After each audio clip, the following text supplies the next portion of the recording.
Good evening and welcome to the first MCCPTA Presents program for the 2019-2020 school year.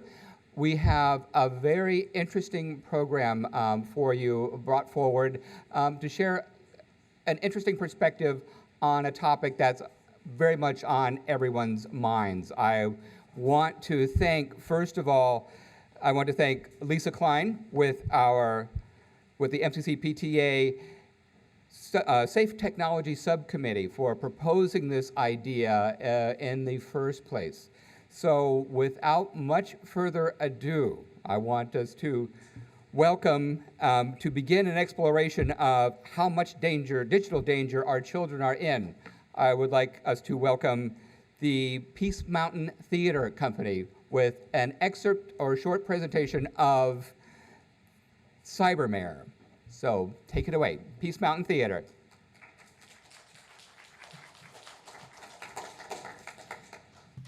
Thank you, Jim, and thank you all for coming tonight on a rainy night to spend time with us here.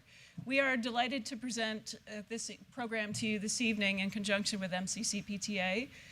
As a member of the board, my name is Kristen White, and I'm on the board of Peace Mountain Theater Company. And on behalf of my fellow board members, I'd like to welcome you all here tonight. And we are going to be presenting, as mentioned, a few scenarios from a one-act play by Cindy Keegan called Cybermare. These issues are of importance to all of us in the community, and they present a few digital scenarios that highlight the risks that some of our children are exposed to. Our play is directed by Pauline Griller-Mitchell, and our talented casts are all outlined in a program which many of you have on your seats. And I'd also like to point out tonight that we are willing and able to present this program to other schools and community organizations. So I'd like to introduce Hal Freed and Lori Freed, our Peace Mountain Theater Company artistic director and president. So please see them after the program if you're interested in having this presented at another venue. So without any further hesitations or ado, as you said, I will introduce and present Cybermare.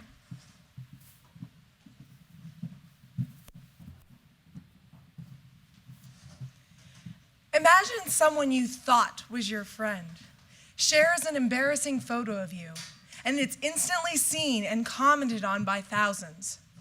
Envision a world in which what you thought was a funny Instagram comment or that angry political exchange that you contributed to years ago comes back to haunt you, preventing you from getting into your first choice college or from getting that job you really wanted. What if that selfie you took in your high school team sweatshirt gives someone the last little bit of identifying information they need to figure out where you live?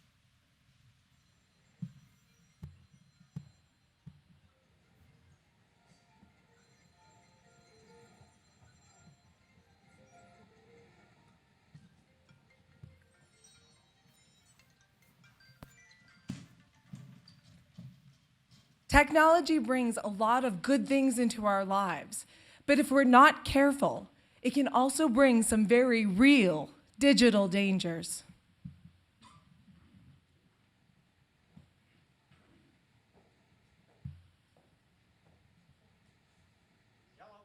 Hey, Gary, are you in line? Yeah, I'm working on my report right now. I just sent you a link. Check it out.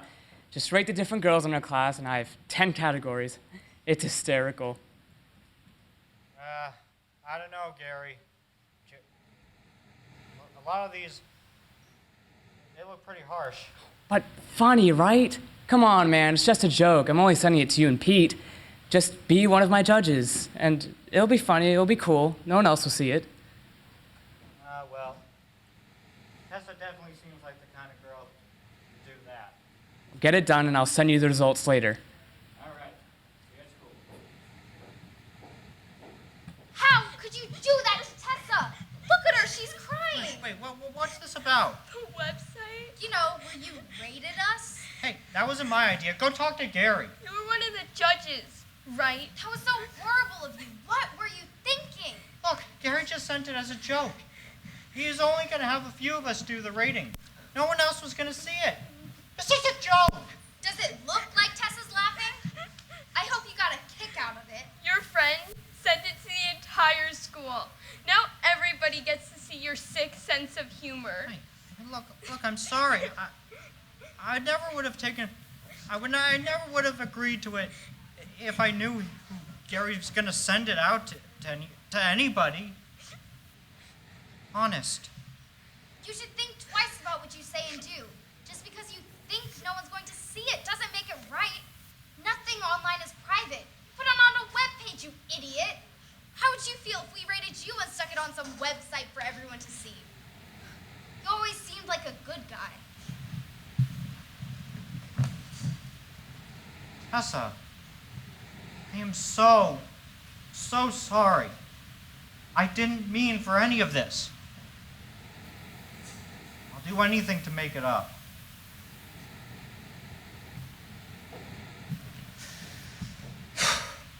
She hasn't talked to me since. I've known Tessa since we were 3. We went to preschool together. I just wish I could take it all back. I didn't think anybody was going to see it. Guess I wasn't thinking at all, was I? Once you put something out there, there is no taking it back. This whole thing has just turned into a nightmare.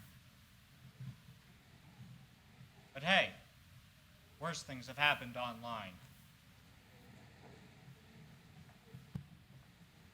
My name is Cindy, and I did something really stupid on the internet. I really regret it now, but it's too late. Parents are so clueless about what it's like being a teenager. Nobody seemed to understand me. Then, one day, this guy started emailing me out of the blue. He had seen my Facebook page. He was going through the same thing with his parents, and he was 18. He just really seemed to understand me, even though he was 4 years older. It was so easy to talk to him. You can tell a stranger things you just can't tell your family and friends.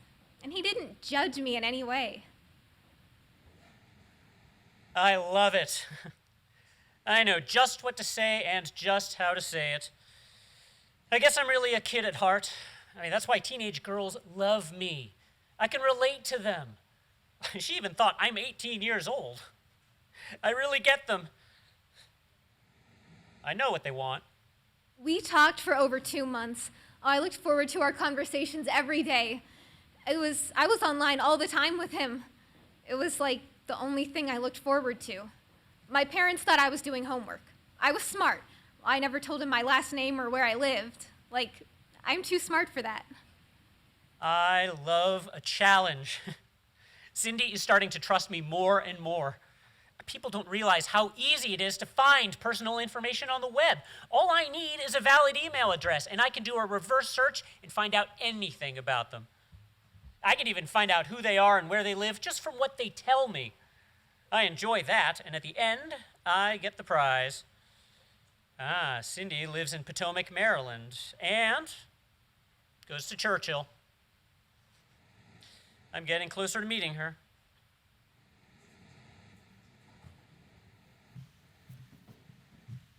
Sometimes we don't think enough when we're doing stuff online. When you post a message, it's out there for all to see. Let's say you instant message someone and you think that only that person will see it, but he or she can take any part of that message and cut and paste it and send it in an email to people who were never meant to see it. It happens all the time. You have to be careful who you tell what. Would you trust your best friend with your password?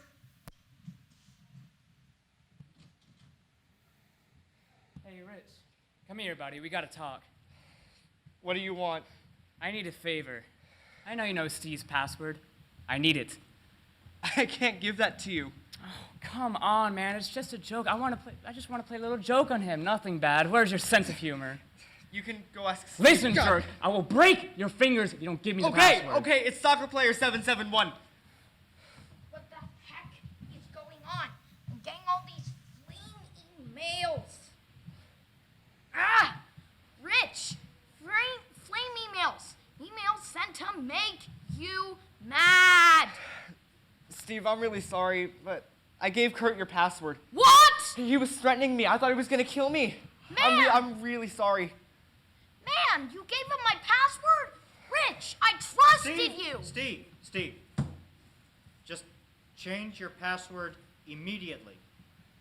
Retaliating will only make it worse. Friends will eventually figure out that it wasn't you.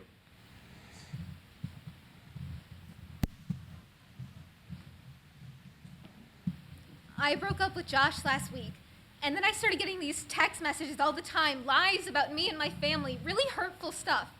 And it's not just from Josh. I'm tired and I can't escape it. If you're getting threats, that's illegal. You need to report them. I hate to do that. I just wish they would stop. At least turn off your phone for a while. Well, I thought about asking my mom if we can just cancel text messaging on my phone for a while, but then I'd have to tell her the whole story. That's okay. She'll want to help. She's on your side. But while you're talking, also make sure to tell someone else or a counselor you trust. Don't be a victim. They're making the threats and they deserve the consequences. You have all the evidence you need right on your phone. And if you let the school pursue it, they might even get those idiots' phones cut off. I hear cell service providers will cancel your service if you do stuff like that. And Jen, remember, it's not your fault. He's the only one to blame. Ah, the joys of technology. Between Facebook, email, blogs, etc., let alone phones that text and send pictures and videos, cyberbullying can happen constantly with no relief for the victim. Reputations are ruined, people are humiliated, threats are made, and rumors are spread. Kids have even committed suicide because of this. There's even a term for it, bullycide. Bullied kids would rather commit suicide than face another day of unrelenting bullying, harassment, and abuse. It used to be that you could at least go home to escape bullying, but not with cyberbullying. Did you hear about Nick? I don't really know him. What about him? He committed suicide a few nights ago. Are you serious? He was getting picked on every day by this group of kids. One of them must have taken a picture of him in the shower after gym. They posted it all over the web and set up a web page called Sick Nick Exposed. That's awful. My friend knew him. She said he was so totally nice, real quiet. They posted horrible stuff. He must have felt so overwhelmed. I wish he would have realized that this wouldn't last forever. It's a big deal now, but in the grand scheme of things, like when he was 30 or 40, it would have all just seemed like a bad memory. If he would have just gotten through this tough time, he would have had a great life ahead of him. But you know what's crazy? That website was only around for a couple of weeks, and it had over 20,000 hits. That's like getting picked on by over 20,000 people. I guess people think there's no harm in just looking. Well, that, or they have a morbid curiosity about stuff like that.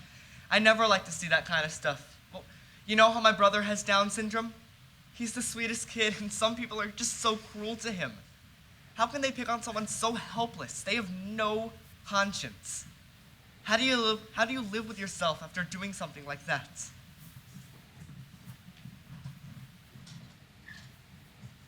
Sadly, there are many more frightening examples of what can happen during this age of technology. More importantly, let's give you some do's and don'ts to follow to keep you and your loved ones safe. In chat rooms or instant messages, don't give out personal information. Don't respond to an abusive or obscene posting. Ignore it. Block it or log off. You could end up writing something you'll regret. If you receive an obscene or abusive email, don't reply, but want some kind of reaction. Don't give them the satisfaction of replying, and they'll probably stop. Don't reply to spam email. This will only confirm your email address is a real one.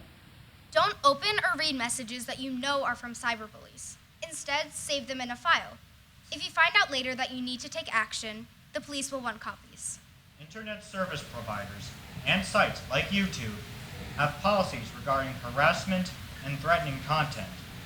Don't reply to text messaging or video messaging that's inappropriate. Your service provider has a number you can call to report abusive messaging. If you are threatened, tell an adult and your school principal. they can contact local law enforcement. Today's technology is an amazing and powerful tool that helps us accomplish great things. But you have to be careful. And you have to think.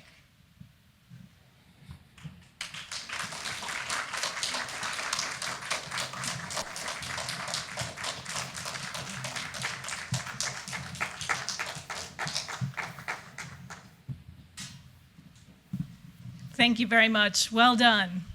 Let's give another round of applause for these kids who worked really hard to memorize a lot of lines.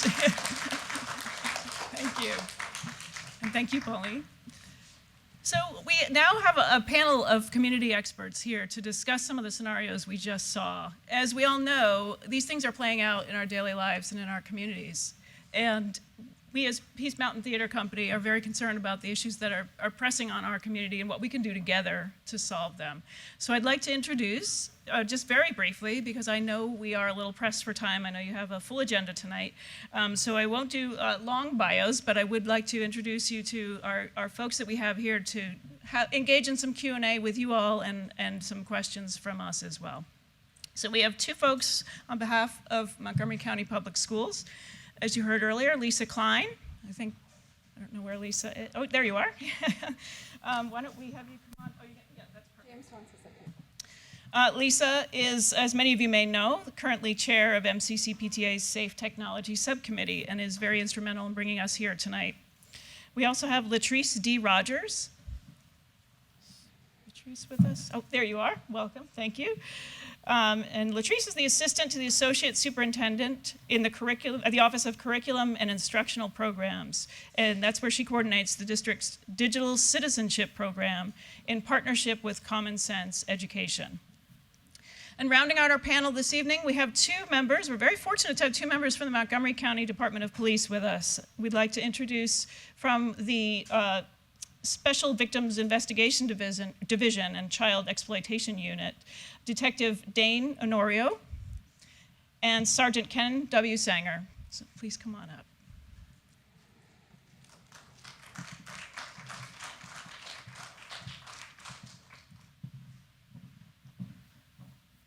Step out of the way here.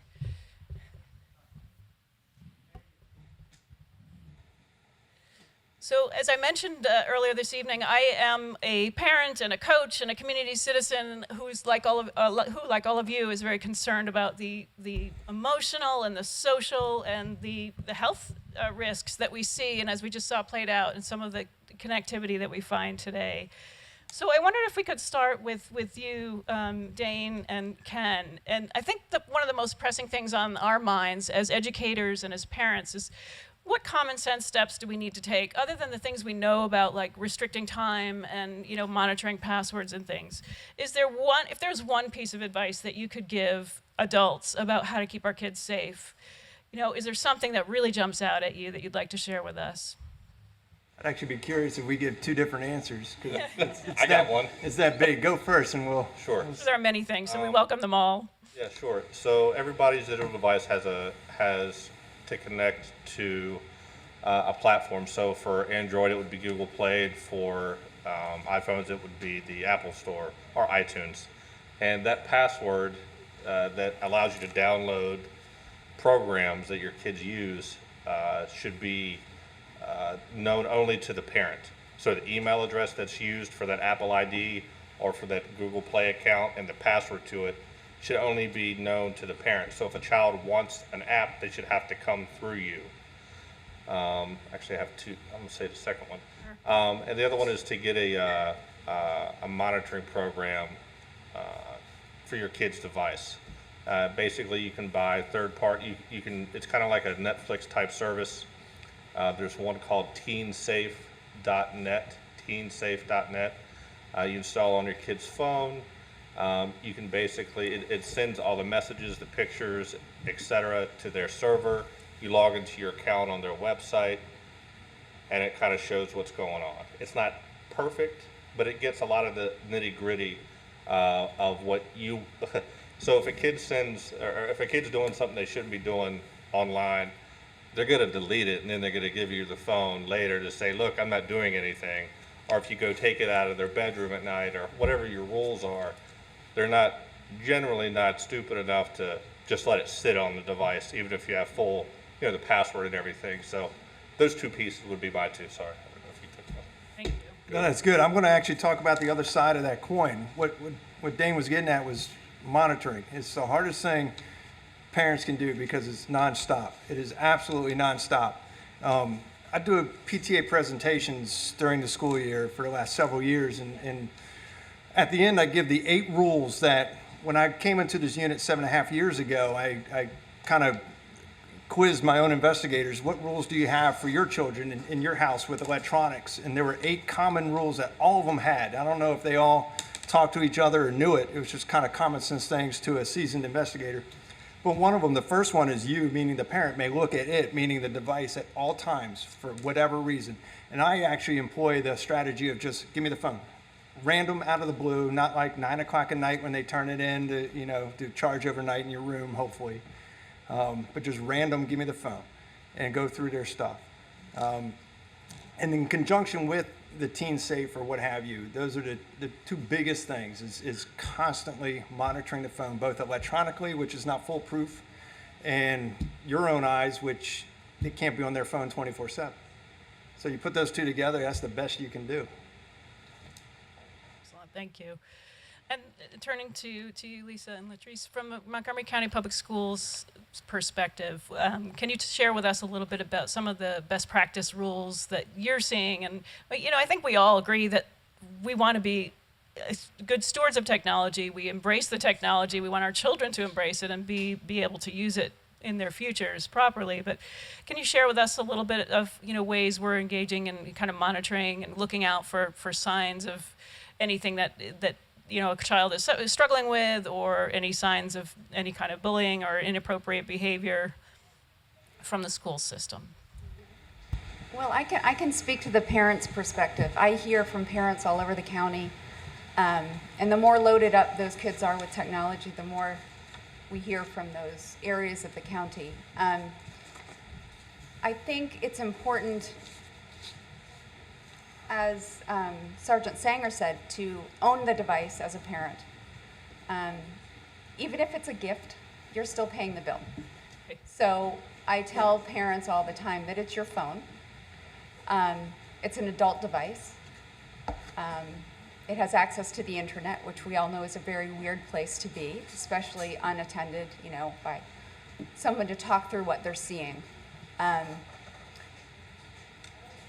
The other thing that we are noticing, and we all make mistakes, but when you're a young person, you make a lot of them in the process of growing up. When I was a kid, we did, ding dong ditch, and we did phony phone calls after school. We thought it was hilarious. With a device, you can do a lot more things in a lot meaner way. When you're hanging out in your friend's bedroom or in the basement. So it can be sort of weaponized. For some reason, the female population is dealing with more of this. And exposure to social media is creating all kinds of mental health disorders with body image and anxiety and certainly suicide. So I don't know if that answers your question, but that's good point. I think to Dane's point, it's not just the phone device too; it's the games, and there's so many ways to connect. I know we use a lot of technology in school in the classroom too, but I know there are also very good security measures in place. Did you all catch what Lisa said though with cyberbullying? That it's our daughters that are more likely to do it than our sons, and that's true statistically, even here in Montgomery County. And that caught me off guard. I usually think of the boys as, first look, it's going to be a boy. For cyberbullying, it's more likely the girls that participate in it. Are the victims also girls as well, or is it, you're saying the bully is more commonly female, but are the victims females, or? Yeah, and I don't know if it's that they mature faster or the boys have shorter attention spans. I mean, I'm not a professional in this area, but the girls, I think it's a great way to get attention. Great way, you know what I'm saying. And there's a lot of pressure to be popular, be pretty, be athletic, whatever the, thing is. It's a really, and the cyberbullying now is, bullying when I was a kid was teasing. And now if you tell someone they look a certain way in a certain outfit, it's bullying. So there's a lot of stuff that is sort of benign on the surface, but when you're 11 or 13, it really kind of changes your whole confidence level. And of course, it's this big when it's really this big. Right. As we saw in the scenarios too, it's that magnification impact of 20,000 hits as opposed to 10 of your friends at school. So. Good evening, everyone. So, from the digital citizenship side of things, we have been employing the resources from Common Sense Education. And if you're not familiar with that, I urge you as parents to look at that website. We actually have a web page that's dedicated to digital citizenship on every school homepage. So if you look at the little banners that come on your school homepage for whatever school your child is in, where you see the lunch account information and they have a little icon, there's a little icon for digital citizenship. So if you click that link, it'll take you directly to the page that we have. And on that page, there are resources for students, for parents, as well as for our staff. And so what we have been doing, kind of on the flip side of the monitoring piece, after things happen, we try to do the preventive side. So through educating our students about how to interact positively with technology, Common Sense has 6 areas of focus. And so one of their areas of focus is what Lisa and both of the officers were just speaking about: cyberbullying, digital drama, and hate speech. And what we try to get our students to do is ask, how can they positively treat others respectfully and create a culture of kindness? And so those are the lessons that we would employ, in the curriculum to help kids understand how to interact in a positive way. The other areas that we focus on are media balance and well-being, and we get students to think about how they can use media in healthy ways to give meaning and add value to their life. For news and media literacy is another area, and how can they be a critical consumer? We're inundated with all kinds of information, but how can they look at that information and make some decisions about things like credibility? We have a lot of lessons around fake news, and this is for adults as well, because I know in any social media interactions, I see adult people, post things that are not legitimate. They just kind of pass it on. So how do we get kids to think about that as well? And to be a creator instead of a consumer of information. Privacy and security is another area that we focus on. How can they keep their data secure and safe? As the play kind of illustrated, that's a challenge, right? And digital footprint and identity. When you are posting something, and one thing I don't know if I heard, but Snapchat is actually the largest social media platform that students use these days, teenagers in particular, because they think there's that anonymity. It's a false sense that this is going to disappear in 24 hours.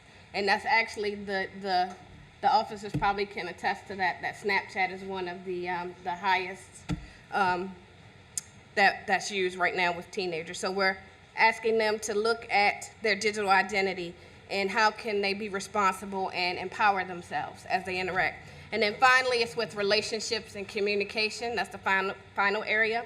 And how can they communicate effectively and positive to build relationships? So those are the areas that we focus within the curriculum. And students grades K all the way through grade 10 are receiving it. Some 11th and 12th graders as well. It's a little bit more of a challenge because of scheduling. So they're not scheduled in the same courses, but we try to be preventive. Wonderful, thank you. Does anyone have a question? Okay, if I could just ask, Lori Freed here has a microphone, so, or you can step up to the standing mic so we can all hear. Hi. You've talked a lot about the student-to-student bullying and those kinds of issues. But one thing that was represented in the play was the outside influence of an adult posing as a child. And if you could speak to that and the ways that they parlay from online games, the Roblox, the Minecraft, and all of those, into these stealth chat apps like Discord and those kinds of things. I'll start by, depends on who the predator's target is, and I'm going to break it down, boy or girl. You mentioned gaming, and to me, that's where a majority of the predators will go after our boys, is through gaming. Nothing's 100%, but gaming's a big avenue, conduit to meet our boys. PS4 and Xbox are the big ones, and you mentioned Minecraft and some of these other ones, okay? And of course, the identity can be anonymous, even through these gaming apps. But they have a commonality, and that's the danger. They can talk about Fortnite, they can talk about Call of Duty and whatever the latest and greatest, or how to build something in Minecraft, and maybe even this predator walks our sons through how to build this thing. And then they have this dialogue, there's in this commonality, so there's trust and there's a relationship. And then it moves on to kind of challenges. When I say predator, for the most part, they're looking for videos or images. It is much rarer, but albeit it happens for some sort of travel, as kind of the skit would lead us to believe with, hey, they're at Churchill, I can only matter of time before I see them, right? But, one challenge might be, hey, I'll give you a $10 PS4 card for a bathing suit picture. And that seems kind of, easy and anonymous or easy and safe enough. And then they progress to the images ultimately that the predator wants. So gaming is a big avenue with our online predators. For the girls, it's more about social media. Yeah. They'll reach out randomly through Instagram, Kick, whatever platform they're on. They just, that stuff likes to geolocate sometimes. Like, it likes to put you in touch with random people because it wants you to build your page with other people. It's about connectedness with others. So that's the generally jumping off point, is those kinds of platforms for targeting girls. Oh, your dress is so pretty, where'd you get it from? I like it. You just kind of go on from there. In the skit, the whole, this person understands me, this person relates, I can't talk to my parents the way, that works a lot. Well, we see that more. It probably works with boys too, but we see that avenue with girls more. The boys are the commonality and like, hey, let's do Fortnite, right? So different roads for the same goal. And are you seeing an increase or, oh, sorry, you had some. Oh, an increase? I don't think there ever is going to be a decrease. Well, I mean, I was going to say in any particular venue or any particular channel, are you seeing? The largest platforms are the largest. I mean, it's just wherever the most of the kids are, they use, and that's where they go. It doesn't really matter if you take one down. If you took Instagram down today, there'd be Insta Kilo tomorrow. I don't know, I just made that up. And then it would, they would just go to that. It doesn't really matter. But the other thing I had a thought, where'd it go? About specifically towards girls is that, nope, I lost it, sorry. Sorry, I interrupted. I think there's a question back there.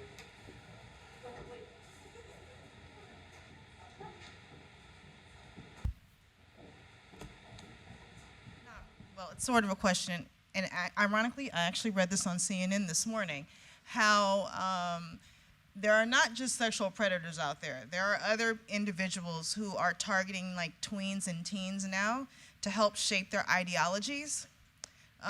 Extremists who are targeting tweens and teens who are isolated and encouraging them through certain vocabulary and ideas and images to do things that are very, very dangerous and to become, to engage in extremist behavior. So can you just talk a little bit, share a little bit about that with parents?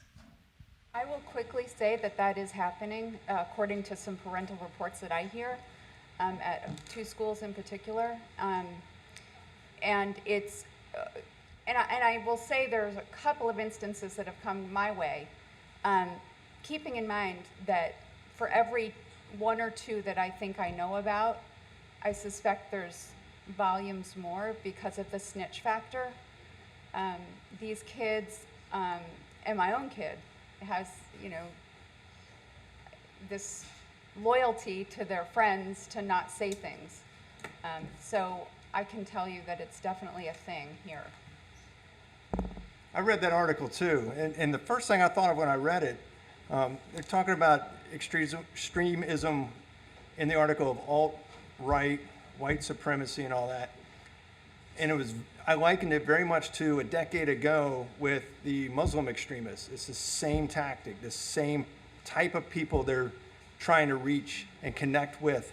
And coincidentally too, particularly with gaming, tracking the communication back and forth is really challenging. I gotta believe the feds have ways to do it, but it takes a big case for them to get kind of interested. Terrorists back in the day, back in the 9/11 days, would talk to each other, and they still do, via gaming, because it's hard to monitor. So now take it to what the article's talking about today with white extremism, alt-right kind of stuff. It's the same thing. It's using the same media, targeting the people that those people want to target. I'd like to suggest you contact the Simon Wiesenthal Foundation in Los Angeles, because one of my daughter's closest friends did a 3-month internship there over the summer, and she was tasked with listening to a lot of far-right Nazi music and also investigate how they're reaching out to young people. She worked 8 hours a day for 3 months. She's 16 years old. She's brilliant. It was very, very trying. But she would go on different websites, and you were right, a lot of it was gaming websites. And again, some of them were music websites. But since they're already doing that research, I strongly suggest you contact them, because I know at least 3 months worth of research has been done on that. Thank you. I got my thought back. Oh, good. I wrote it down. So with the more extreme cases, and I'm talking about child sexual exploitation via online. So with the more extreme cases, and I would say 80 to 90% of the time, the kid, so something small happens, and then the kid feels trapped. All right, so they kind of got a hold of the kid, and then they make it the perpetrator that is 1,000 times worse over months and months and months.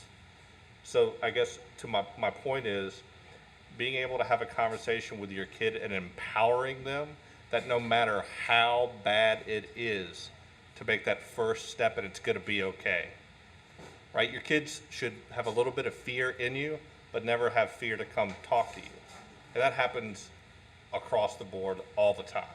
Is that, why didn't you say anything? Well, my mom or dad was gonna kill me. So I just took it. Just to circle back a little bit on the stealth texting, chatting apps. They pop up, as you mentioned, like other sites, 1,000 a day probably. Is there some place that we can go to learn about the next TikTok or the next Discord that isn't being picked up yet by the parental blocks that you have on your phone? They're sliding under it, they're finding ways around it. If we don't know what to look for on the phone, we could be staring right at it and still not see what we need to see. Well, I know that, I mentioned before that resource in terms of common sense education. They have a really good resource where you can look up information on any app, social media, other media as well, but in terms of apps in particular. And they also surface what are the popular things that are happening currently. They really keep the information current. So I'll give an example that's not social media related, but a couple of years ago, there was a Netflix series about suicide called 13 Reasons Why. And a couple of principals started to reach out to us pretty much right away about issues that they were having in conversations, they're overhearing things with students talking about this show. So we reached out to our partner, Common Sense. They already had resources available, and the show had just begun. And we were able to post that to that webpage that I spoke about for parents to see, as well as to send information to the schools to engage in conversations with students about it that were healthy.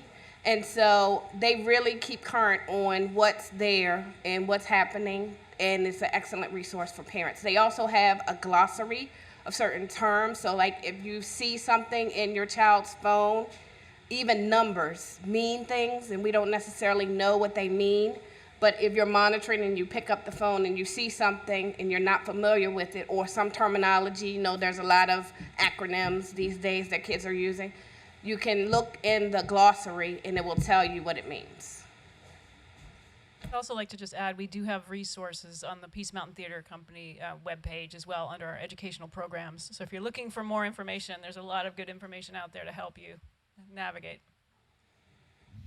Yeah, just I have a suggestion also after the suggestion, a question too.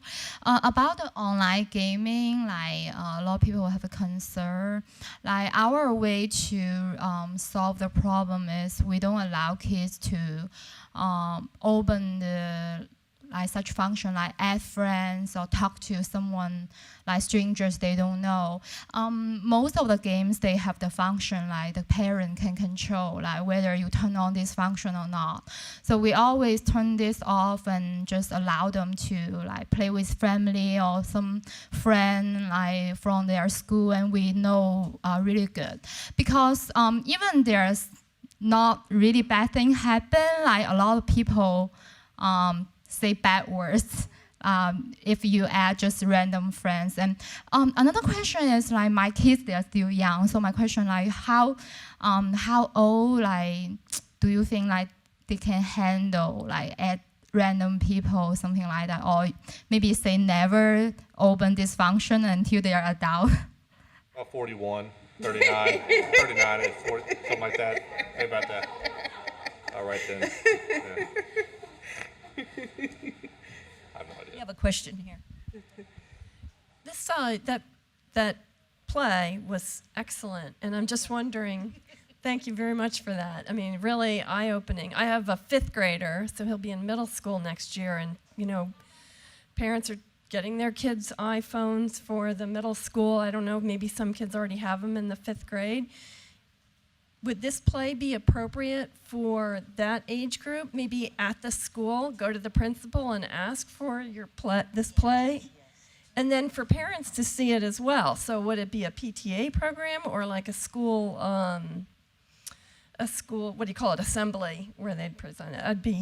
I'd like to advocate for a school to see that. I would love for you to do that. Peace Mountain is doing this because we have an educational outreach program.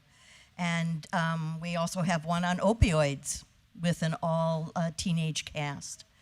And it's very important, and we're happy to talk with any school, the principal, the president of the PTA, whomever. We have business cards here, and happy and the program will have information on how you can get in touch with us. As the police officer said, this is not going away anytime soon. And I would like to add too, we can customize the program a little bit, you know, to meet different age groups. I think it's very important. When we last presented this program in the spring of this year, several of our panelists agreed we really need to start a little earlier. You know, it's Yeah, I think older elementary school kids could definitely see this play. Can I just add to that, because my son started middle school last year, and I got to know the principal very well around this issue because I was concerned about him going to middle school without a phone and social media. It's important for parents to know that kids don't need phones. They'll be fine. They don't need social media. In fact, they're restricted from having it. Unless they're over 13. So parents need to, no, the legal terms of the social media companies say they're not going to be held accountable if anything happens to that child who's under 13. So you can tell your child if they're begging for Instagram, it's illegal. Parents have to get really good at saying no. And we all say no about other things. You know, no running with scissors. You're running with really sharp scissors when you have a phone. They are for adults, and the stories, you know, we have a really big county, and I've been doing this for 4 years. I have an incident log 7 pages long of stuff that happens mostly at schools. And our principal asked me to come talk to the incoming 5th grade parents to share some scary stuff that these guys have taught me over the years, because he had said it's ruining childhood. And more middle schools are banning them from school, rightfully so, because they get in the way of education. But, you know, my job is to work with parents on solutions, and I will tell you the best solution, the fail-safe solution, is to say no. To kind of dovetail that, and I think it's very important what Lisa's saying, is when I started doing my PTA presentations, it was a bulk of it was worst case scenario stuff. And to give the parents a little bit, a toolbox, a small one on how to help prevent the really bad stuff. The reality is the bad stuff is not very likely to happen. Now, unfortunately, there's huge consequences if it does happen to your child. But in addition to some of the worst stuff, and the reason that my unit exists, I get into a lot of other stuff at the beginning now of just common things. And I encourage every parent, I know the research is still out, but I encourage every parent to start Googling what electronics, what screen time does to a brain. And look at these MRI images of somebody on opioids and somebody exposed to a lot of screen time, and doctors can't differentiate which one the opioid one is, because the dopamine and endorphins and everything that's triggering is triggering the same.